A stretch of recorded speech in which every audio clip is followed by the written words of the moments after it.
don't. But what I'm saying in a suffering way, like we're gonna lose people. Do you know what I'm saying? Like they're gonna die. So what would your solution be? Keep this regime in power? I'm not saying keep it. I'm just saying, do you see, like, it's a bit of confusion when you have loved ones there. Do you understand? I do understand. There's no empathy and no open mind. All right, I've had enough. But let me just say this.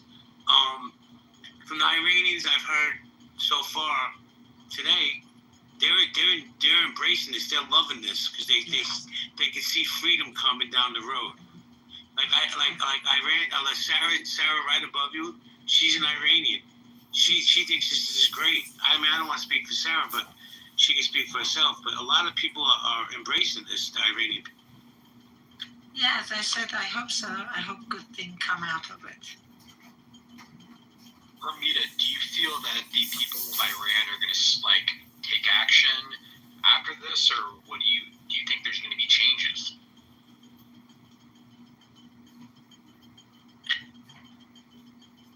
I hope they do, and I hope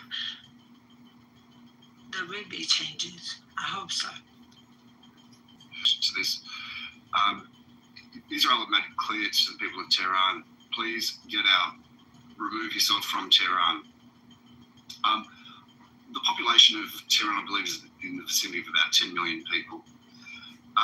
Do you have any insight in terms of what was happening on the grounds? Were people leaving? Have people left en masse? I've seen video footage. What's your experience?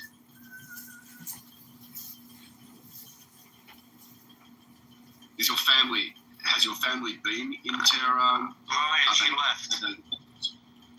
I can take that question if you want. Yeah, hold on. Let's go to Huja. Go ahead, Huja. Around 6 million people have moved to the north of Iran, south of Caspian Sea. A lot of people that they have second homes there, or they have relatives that they already took shelter there. Many people are exiting, and nobody was leaving the capital because they knew and they trusted that the Israelis, they pinpoint the head of the regime and not civilians. But unfortunately, Trump asked them to leave, and they did take the order, and that everybody left. 14, when people come back, they cannot afford riots. Yeah, from one intersection to another one, from one block to another block, there's police stations. It's insane.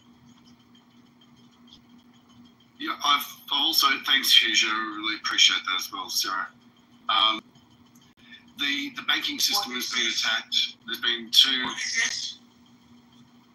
What is this? Uh-oh. Jay. Somebody made a mess. Uh-oh. Jay, did the puppy get carpet? No, the puppy decided to destroy his wee-wee pants. Sorry for being off mic. I know that frustration anywhere, Jay. It's a beautiful thing. Huja or anybody else would like to respond to this? Hang on. Thanks. Given there have been two of Iran's biggest banks that have been attacked and effectively closed for periods of time, do you know of any type of ongoing effect as a result of that? How that's affected? As well as that, been interruptions to gas supplies there as well. Sure. I'm going to start with the banking system. The Iranian rial, or their dollar, the currency, is literally worthless. So if you want to buy a loaf of bread, you need 2 wheelbarrows of the paper money, which means nobody, like Canada or US, we cannot just grab $1,000 and run and sustain ourselves for a month or 2 weeks or whatever. So everything is the card in their pockets. They don't have international credit card, but they have bank cards. There's so many zeros that you can't even count them, but through the banking system, everything works. If they attack the banking system, the economy will collapse. People will not be able to get what they need, especially since they're not in their home. It's going to be really painful for a lot of people.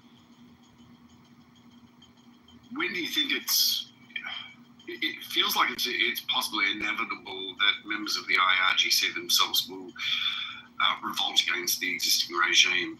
Do you see that happening, number one? Number two, if you do, when do you see that potentially happening? The son of the late king has indicated many times that people from the IRGC and the old military have reached out to him, high-ranking people, but that's his word. I don't know.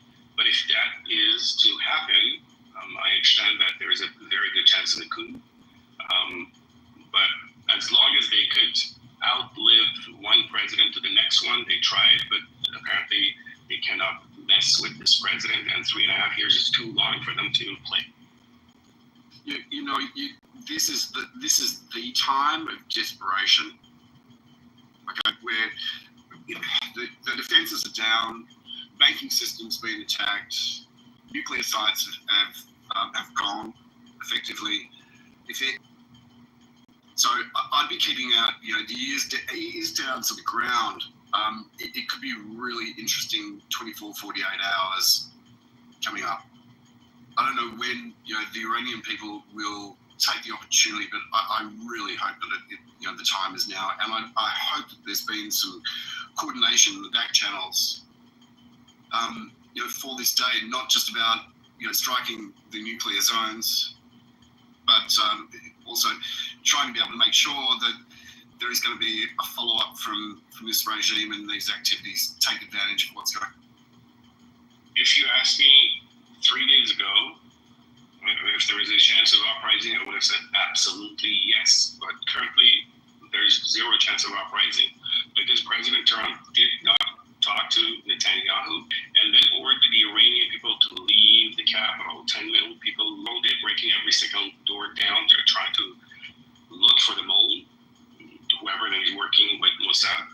Therefore, if the 10 million people come back, they are not able to do anything at this moment. It's unfortunately that call to leave the capital was ill-advised, whoever.